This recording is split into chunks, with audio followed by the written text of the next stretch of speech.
Alright, let's look at the last part of Standard 4 here, and let's finish up this American Revolution standard. The student will identify the ideological, we did that, military and diplomatic aspects of the American Revolution. In this part, we're going to talk a little bit about military and a little bit about diplomatic aspects of the American Revolution. Let's go ahead and hit that. That'll be Standard 4D. Explain the role of geography at the Battle of Yorktown, the role of Lord Cornwallis, and the Treaty of 1783. Little background here. We talked about Marquis de Lafayette and Benjamin Franklin helping working together to get the French to help us. Is this guy, Marquis de Lafayette, is going to plan out this battle of Yorktown that's going to end the American Revolutionary War. And he was instrumental in getting French reinforcements, meaning Army and Navy for us, and he's a French aristocrat, and he's going to work with George Washington. He's going to be a commander of some of Washington's troops, going to Suffolk Valley Forge there.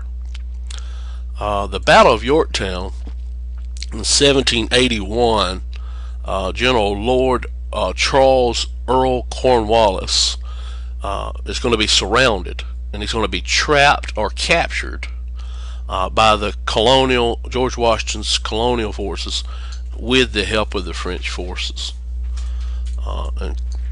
Lord Cornwallis, or General Cornwallis, was the commander or general for the British Army, and his capture is very significant there at the Battle of Yorktown. His capture is going to force Parliament and King George III to negotiate a peace with the United States, and that peace is going to be that Treaty of Paris 1783 we're going to get to here in a minute. So the geography, let's look at this map and look at the geography real quick. Here's the York River here. The York River flows up from the Chesapeake Bay up down in this area over here. Across the way is Jamestown, but on the James River over here. But here's the York River, here's Yorktown. Let's go there real quick. Let's use our map, Google map. There's Trenton there, there's the Delaware Bay, but here's the huge bay here, the Chesapeake Bay, and we've gone here before. If you see Williamsburg here, this river, here's the James River. We talked about Jamestown here on this. Let's zoom in there. This big swamp here, Jamestown Island there. There's a state park, but across the way there's Williamsburg. And then if we go across the way over here, here's the York River over here. There it is.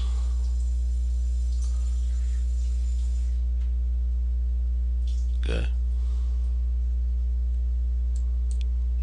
And let's go down here and let's look right here at Yorktown. Here's Yorktown. Here's Gloucester Point. There's the York River, and let's follow that river out here in the bay. There's the Chesapeake Bay. We can go out here and go out into the Atlantic Ocean here. So let's go back there again. There's Yorktown. If you look at the geography there, which looks much like our map, there's Gloucester Point. Here's Yorktown here. So let's return back. Alright, here's Gloucester Point, here's Yorktown, here's the York River. In red we see British forces. These red blocks are where the British forces were under the command of General Cornwallis. So he is stationed there at Yorktown.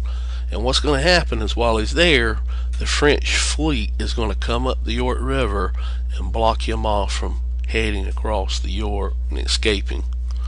And then right here on Gloucester Point, coming in this way in black, we see the American colonial army or soldiers, and then in purple we see the French soldiers. You see that? And they have them flanked in and captured there, and on the river they have them blocked in there. And if we look over here at all this purple, these are French soldiers These are the French lines over here. It's going to capture and hold them in here, keep them from running this way and escaping. And then over here in the black, we see the American colonial forces under Washington. They're going to come in this way, and they're going to totally surround George Cornwallis at Yorktown and choke him off there and make him surrender. So they capture him, pretty much. That's how geography works into it, and that's what we're supposed to learn. Okay. Now let's remember here that this could not have happened without the help of Marquis de Lafayette and Benjamin Franklin getting us some French alliance and assistance. And if you recall, we talked about how the French army was going to help us, and the French Navy was going to help us. And if we look back here, we see the French army over here, and the French army here, and the French Navy out here. French Navy is also going to be down at Chesapeake Bay, blocking it all, and keeping Cornwallis's troops from getting resupplied or to help them escape. So without the French fleet here and the French soldiers here and this French flank over here, we would not have been able to capture Cornwallis there in Yorktown and end the American Revolutionary War. That's the point and the significance of this assistance that we got from the French. Now, a different map shows here's let's see where we at here. All right, here's the James River, and here's the York River over here. There's Yorktown. There's the French frigates right there on the York River. And if we look at the French fleet out here with de Grasse, there's a bunch of French ships out there. That's the French Navy. Here's some de Barras with the French ships of the line blocking the bay off. And here's some French frigates here on the James River to make sure no British ships comes in here to resupply or help Cornwallis escape. So we see the French Navy was instrumental in blocking off the Chesapeake Bay, James River, and the York River to help us capture General Cornwallis. So that's how the geography plays in it, and then that's how the assistance and alliance from the French help us win this Battle of Yorktown. And there's a portrait with George Washington accepting a sword from General Cornwallis, but Cornwallis actually did not turn his sword over to Washington. It was his first in command that brought it, but that's supposed to be General Cornwallis there. So what was the significance or importance of the battle or capture of Cornwallis is that French and American allies together captured Cornwallis at Yorktown. This is going to have an effect because it's going to make King George III and Parliament of Great Britain, it's going to force them to negotiate a peace. And since it's French and American, they're going to negotiate a peace that is very, very amendable to the Americans. Are going to be very good for them. Okay, and so in this, they have the treaty. The peace that they negotiate is referred to the Treaty of Paris 1783, because that's what we need to talk about, this Treaty of Paris. Notice that the Treaty of Paris 1763 ended the French and Indian War. That was 20 years before. Don't get these confused. The Treaty of Paris 1783 is going to end the American Revolution. And what's the result of that? Treaty of Paris 1783 is that all this land in pink is going to be owned by the United States. The United States are going to own all this land in pink. In other words, all lands east of the Mississippi River, but we notice that Spain gets control of Florida down here. So, in another big thing, this Treaty of Paris is going to do is end the Revolutionary War, but it's going to force Great Britain to acknowledge our independence.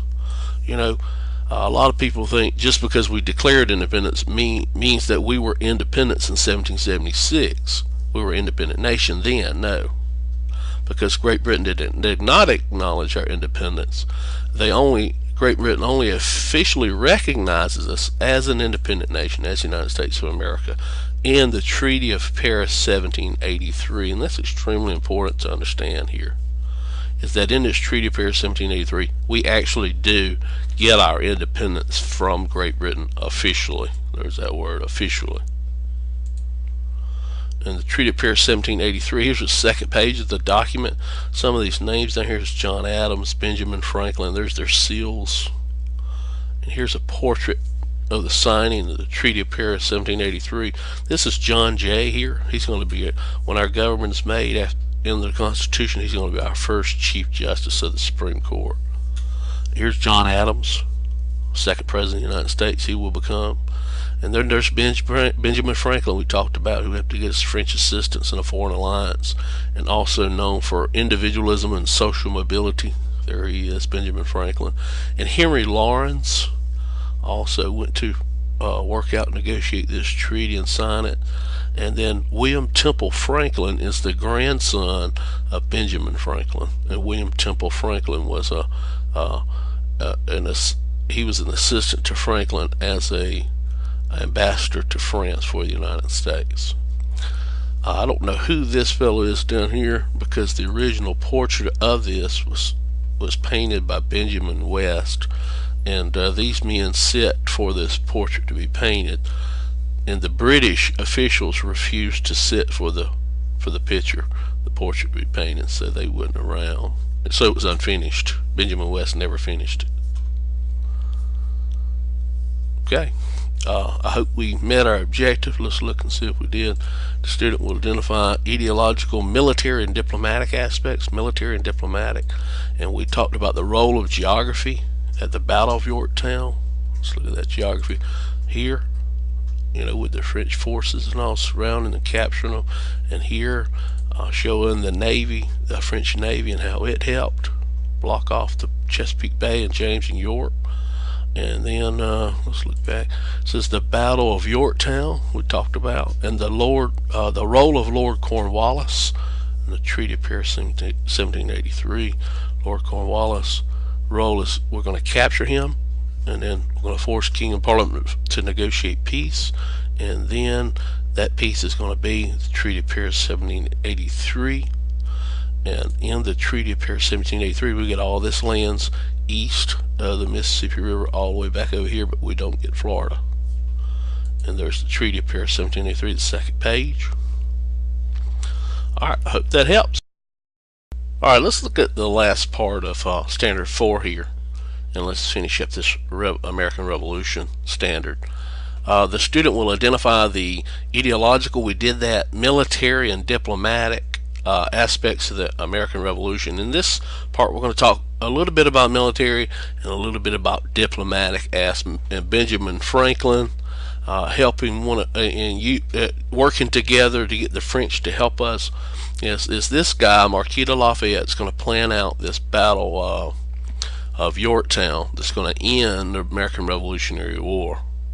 He was instrumental in getting French reinforcements, meaning Army and Navy for us, and he's a French aristocrat, and he's going to work with George Washington. He's going to be a commander of some of Washington's troops, going to Suffolk Valley Forge there. The Battle of Yorktown in 1781, General Lord Charles Earl Cornwallis of the American Revolution. Let's go ahead and hit that. That'll be Standard 4D.